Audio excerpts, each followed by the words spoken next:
Bien, mi amado hermano, Dios te bendiga nuevamente y continuamos con el estudio de la Confesión de Fe de Filadelfia. Estamos en el párrafo 9, cuyo tema es del libre albedrío. Y esta vez vamos a tocar los párrafos del 3 hasta el párrafo número 5. Hemos visto en la sección anterior cómo Dios nos da una definición de la libertad.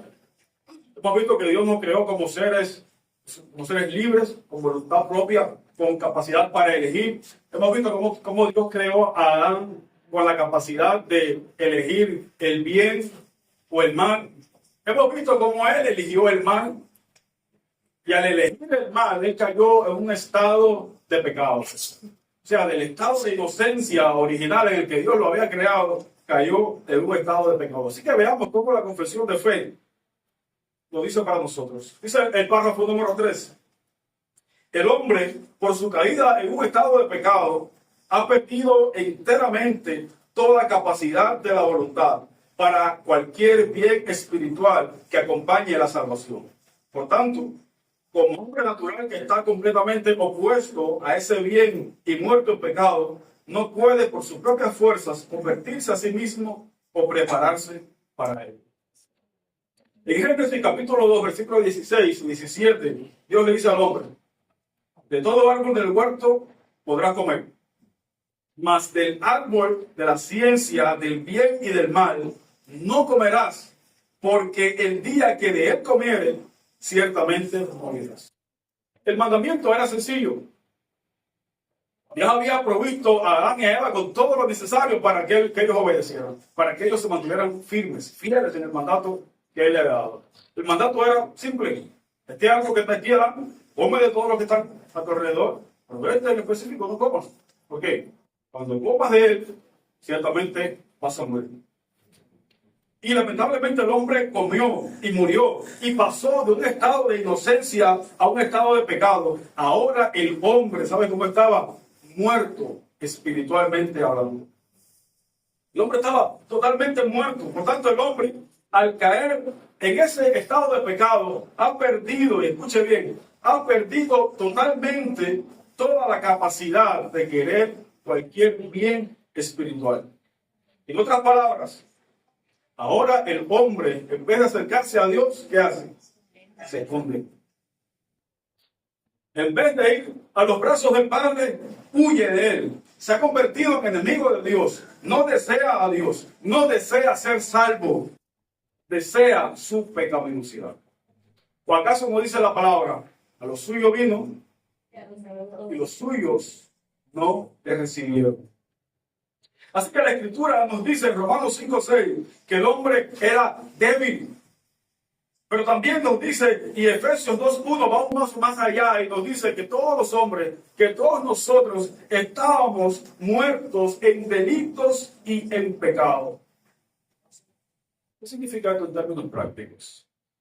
Que el hombre, como ya hemos dicho, ha perdido toda esa capacidad que tenía en el estado de inocencia para querer o hacer cualquier bien espiritual que acompañe a su salvación.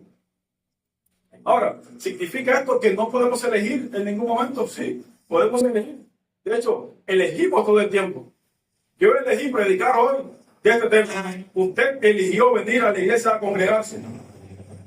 Ni siquiera no es que no podamos elegir hacer bien. Todavía usted puede hacer cierta clase de bien, ¿verdad? Cuando usted ayuda a un pobre, usted está haciendo bien. Cuando usted le da dinero a un desamparado, usted está haciendo bien. Todavía tenemos esa capacidad natural. Entonces, ¿qué es lo que no podemos elegir? ¿Qué es lo que no queremos elegir? No queremos elegir a Dios. No queremos elegir el sumo bien. O sea, no queremos a Dios. No podemos hacerlo. El hombre no quiere ni puede ahora en el estado de pecado. No puede ni quiere acercarse a Dios. Y eso es lo que dice la palabra de Dios en Juan 6:44. La Biblia lo confirma de esta manera. Dice: nadie puede venir a mí si el Padre no le trajere. O sea, no podemos venir a Dios. No podemos y no queremos venir a Dios. El hombre ama su pecado. El hombre ama su pecaminosidad. El hombre anhela revolcarse en el cielo, en el fango, volver a revolcarse en ello. Ese es el anhelo del hombre. No podemos decir que el hombre desea a Dios porque es enemigo de Dios. Él mismo se ha constituido en enemigo de Dios.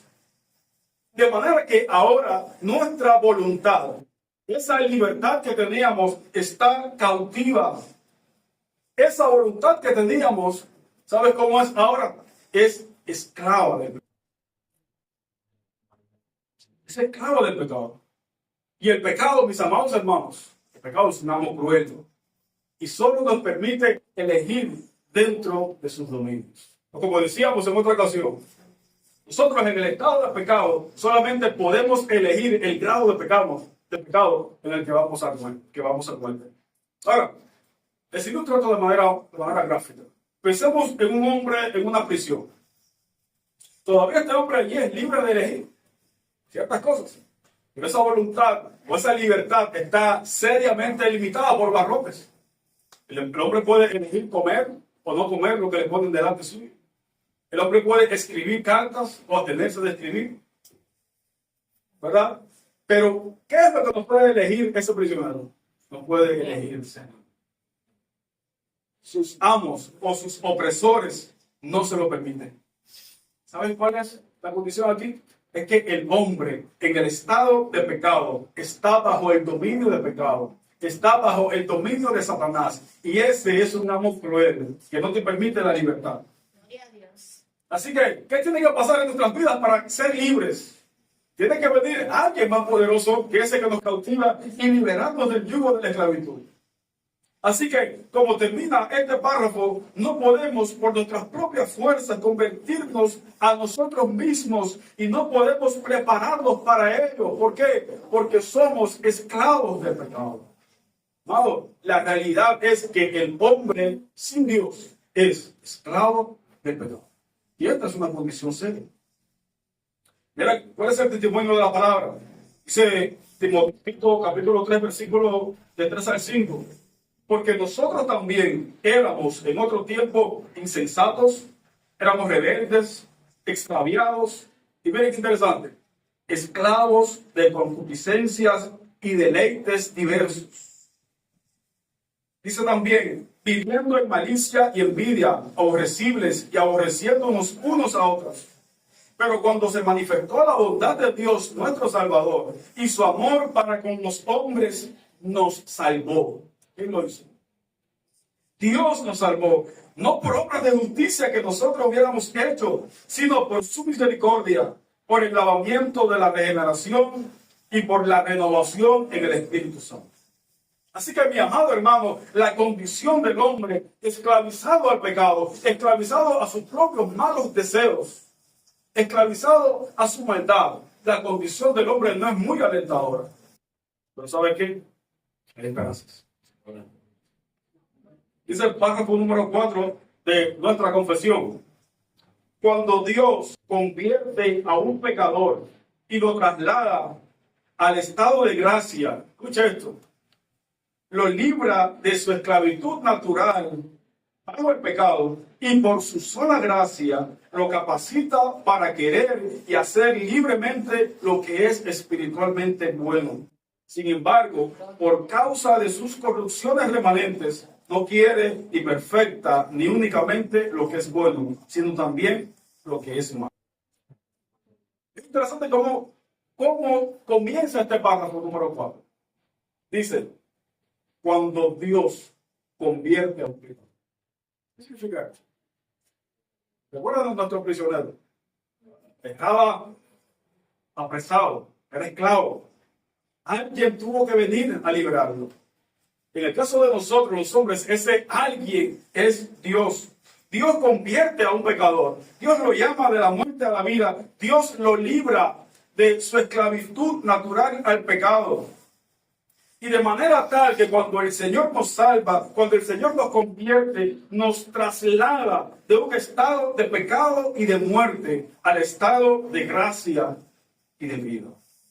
Como dice la palabra del Señor, Él nos llamó de las tinieblas, ¿a dónde? Al reino de su luz admirable. Dice la palabra de Dios en Colosenses capítulo 1, versículo 13. Él nos ha librado de la potestad del dominio, del gobierno de las tinieblas y nos ha trasladado al reino de su amado Hijo. Pero también mira como dice Juan 8:36, si el Hijo os libertare, seréis verdaderamente libres. Notemos aquí nuevamente algo. Es el Hijo quien nos salva. Es el Hijo quien nos convierte. Es el Hijo quien nos libera. De manera que ahora, liberados de las coyuntas del pecado y de la maldad, por el poder omnipotente de Dios, Gloria a Dios. Él ha vencido, Él ha roto las cadenas de nuestra esclavitud y hemos sido hechos libres. ¿Sabes para qué ahora? Para vivir y para servir al Señor. Esta es la palabra de Dios en Filipenses capítulo 2, versículo 13. Porque Dios es el que produce en vosotros así el querer como el hacer, por su buena voluntad. De manera que mi amado hermano, ahora en el estado de gracia, ahora en este estado de vida, hemos sido capacitados por el poder del Espíritu Santo.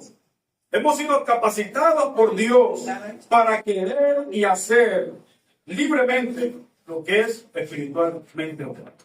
Gloria a Dios, aleluya. Déjame repetir un momento eso una vez más. Ahora tú y yo, amado hermano, en el estado de gracia, liberados del estado de condenación y de pecado, liberados del yugo de la esclavitud del pecado, ahora tú y yo hemos sido capacitados por Dios. ¿Para qué?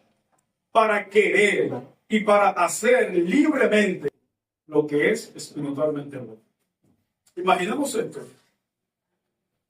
Tú y yo estábamos muertos en delitos y pecados. Como hemos dicho en otras ocasiones, un muerto nada puede hacer. Dios tuvo que traernos de muerte a vida para que ahora, una vez vivos, una vez desligadas las ligaduras de la muerte, ahora podamos tú y yo de manera libre y voluntaria escoger a Dios. Él nos capacita para hacerlo. Por eso dice la palabra de Dios, y vale la pena repetir el texto, porque Dios es el que produce en ustedes así el querer como el hacer. ¿Sabes por qué? Por su buena voluntad. ¿Significa esto que ahora los creyentes nunca más elegirán el pecado? ¿Significa que ahora los creyentes serán impecables? No, no significa eso. Porque el testimonio nuestro, de toda la historia y de la Biblia, ha sido que aún en el estado de gracia todavía nosotros no queremos solamente lo bueno. También nuestra vieja naturaleza, nuestro corazón perverso todavía está inclinado al mal. ¿Pero qué significa entonces?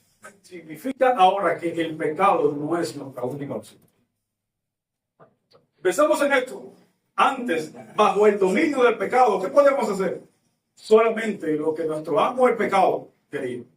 Por lo tanto, ahí no había mucha libertad. Había cierta libertad, pero no había libertad para escoger lo bueno. Ahora, en el estado de gracia, habiéndonos Dios salvado, habiéndonos Dios pasado de muerte a vida, Él nos ha capacitado, nos ha liberado para que ahora, en vez de escoger el pecado, escojamos la libertad gloriosa de los hijos de Dios. Amén. De manera que el pecado ya no es nuestra única opción, amados hermanos. Pero por causa de que todavía tenemos o convivimos con una naturaleza pecaminosa, no deseamos únicamente lo que es bueno, también lo malo. Y Romanos 7 nos recuerda eso. Queremos lo bueno, pero también muchas veces nos inclinamos a lo malo. Mira lo que dice el apóstol Pablo en esta lucha que él describe para nosotros. Dice así, Romanos 7, 14 al 25.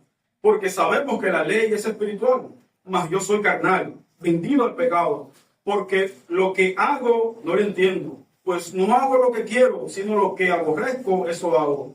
Y si lo que no quiero, esto hago, apruebo que la ley es buena.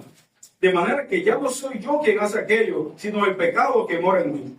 Y yo sé que en mí, esto es, en mi carne, no mora el bien. Porque el querer el bien está en mí, pero no el hacerlo. Porque no hago el bien que quiero, sino el mal que no quiero, eso hago. Y si hago lo que no quiero, ya no lo hago yo, sino el pecado que mora en mí. Así que, queriendo yo hacer el bien, hallo esta ley, que el mal está en mí. Porque según el hombre interior, me deleito en la ley de Dios, pero veo otra ley en mis miembros, que se revela contra la ley de mi mente, que me lleva cautivo a la ley del pecado, que está en mis miembros. Miserable de mí, ¿quién me librará de este cuerpo de muerte? Gracias doy a Dios, Jesucristo, Señor nuestro. Así que yo mismo, con la mente, sirvo a la ley de Dios, mas con la carne a la ley del pecado. Pablo aquí está describiendo la lucha que enfrentamos todos los cristianos verdaderos. El pecado todavía es una realidad lamentable en nuestras vidas. Pecamos muchas veces. Pero la diferencia es que el cristiano, aquel que ahora está en el estado de gracia, ya no desea el pecado. Aborrece el pecado, aunque a veces cae. Odia el pecado, aunque a veces por causa de su debilidad lo comete. Pero ya no desea el pecado.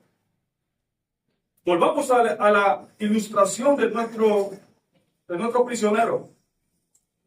Imagínate ahora ese prisionero liberado de su celda. Las cadenas se han roto. Pero ¿sabes qué? Todavía lleva en su cuerpo las marcas de su esclavitud. Por lo tanto, cuando camina, a veces tropieza. Así somos nosotros en el estado de gracia. Libres para seguir a Cristo, pero aún batallando con nuestra vieja naturaleza. Por eso la palabra de Dios declara que le demos muerte al pecado que hay en nuestras vidas. Así que, amado, podemos dar gracias a Dios por esta gracia que nos ha liberado. Pero déjame decirte algo, no te desanimes en la lucha. Si hay lucha, es prueba de que Dios está obrando en tu vida. Amén. Preocúpate cuando no haya luchas. Entonces, amados hermanos, esta libertad aún todavía no consumada nos señala a algo mayor. Preguntémonos esto. ¿Qué será o cómo será esa libertad cuando finalmente sea consumada?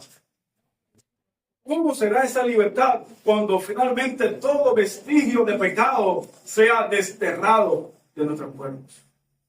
Eso lo responde el párrafo número 5 de la confesión. Le invito a leerlo. Dice el párrafo número 5. La voluntad del hombre es hecha perfecta e inmutablemente libre para el bien únicamente, solo en el estado de gloria. Qué interesante es esto. Les animo nuevamente a leerlo. La voluntad del hombre es hecha perfecta e inmutablemente libre. O sea que no habrá cambio, no habrá inestabilidad, no habrá fluctuaciones. Será inmutablemente libre para el bien únicamente. ¿Sabes cuándo? Solo en el estado de gloria. En esta vida, ¿cuál es la experiencia? Batallamos con el pecado. No está escrito ya.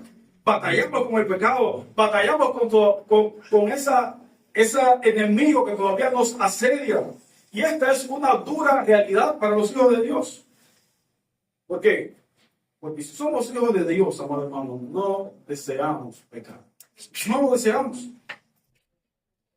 Pero cuando vamos a la Escritura, primera de Juan 3:2 nos promete algo. Dice, amados, ahora somos hijos de Dios y aún no se ha manifestado lo que habremos de ser. Pero sabemos que cuando Cristo se manifieste, o sea, cuando Cristo venga por segunda vez, seremos semejantes a Él porque le veremos como Él es. Y también dice Judas, versículo 24, que Él nos presentará delante de Él sin mancha. Entonces, ¿qué significa esto, amados hermanos, para nosotros? Que en el estado de gloria, nuestra libertad será perfeccionada. Ahora estamos en el estado de gracia. Anhelamos vivir en santidad. Anhelamos caminar con Dios fielmente, íntegramente, pero también hay una realidad lamentable. Le fallamos al Señor. Pecamos contra Dios. Cada vez que pecamos nos entristecemos, odiamos ese pecado que habita todavía en nosotros. Pero cuando Él venga, cuando Él se manifieste, cuando nuestra libertad sea plenamente consumada en el estado de gloria, o sea, cuando Él venga por nosotros, ¿sabes qué va a pasar? Seremos confirmados en santidad. Amén. Ya no pecaremos, ya no desearemos el mal, ya no desearemos rebelarnos contra Dios y no lo haremos, sino que nuestra vida o nuestra libertad será perfeccionada para desear únicamente a Dios. Gloria a Dios. Y quizás alguno diga, bueno, pastor, pero eso es perder la libertad. Eso no es perder la libertad, amado hermano, eso es ganar la libertad plena. Esa es la libertad para seguir a Dios. Esa es la libertad para obedecer con todo nuestro ser a Dios. Pensemos en esto por un momento. Usted ahora desea obedecer a Dios, pero la lucha que describimos ahorita del apóstol Pablo es su lucha y la mía todavía. Anhelamos caminar en santidad con Dios. Anhelamos vivir para Dios. Pero está una y otra vez la lamentar la realidad lamentable del pecado. Pero cuando Él venga, cuando Él se manifieste, libres del pecado, libres de esa atadura, escogeremos y elegiremos libremente a Dios por toda la eternidad. Amén. Vamos, el nombre del Señor es glorioso. Imaginemos a un músico que practica por años, cometiendo errores uno tras otro, hasta que un día toca una sinfonía perfecta sin esfuerzo. En la gloria, en el estado de gloria, nuestra vida tocará en armonía con la voluntad de Dios siempre. Para siempre. Así que, amados hermanos, vivamos con esperanza. Esta lucha con el pecado es temporal. Esta lucha con el pecado no es nuestra realidad, o no es la realidad eterna. Tengamos esperanza. Pronto seremos libres del todo. Pronto elegiremos a Dios para siempre, por sobre todas las cosas. Por tanto, dejemos que esta promesa de Dios nos impulse a buscar a Dios hoy. Dejemos que esta promesa nos ayude a darle muerte al pecado en nuestras vidas. Gloria al Señor. Para vivir en la libertad gloriosa de los hijos de Dios. Amigo que no has creído en el Señor todavía, esta libertad está disponible en Cristo para ti. Todavía no eres libre. Si no estás en Cristo, aún tú no eres libre. Aún vives esclavizado al pecado. Aún vives deseando solamente lo que es malo. Pero la buena noticia es que Cristo murió para liberar a los cautivos. Así que corre a esa libertad. Corre a la libertad gloriosa de los hijos de Dios. Amén. Gloria a Dios. Así que, amado hermano, en este capítulo 9 hemos visto cómo Dios nos dotó con una libertad natural. Una libertad para elegir el bien o el mal, siempre de acuerdo a nuestros propios deseos. Hemos visto cómo el hombre en el estado de inocencia tenía esa libertad para poder querer y hacer aquello bueno y agradable a Dios. Tenía la capacidad para hacerlo, pero esa era una libertad inestable que podía caer y cayó. De manera tal que el hombre cayó en un estado de pecado. Cayó bajo el dominio del pecado, esclavizado al pecado. El pecado veíamos que era un amo cruel. Pero Cristo vino y nos arrancó de ese estado de pecado a un estado de gracia.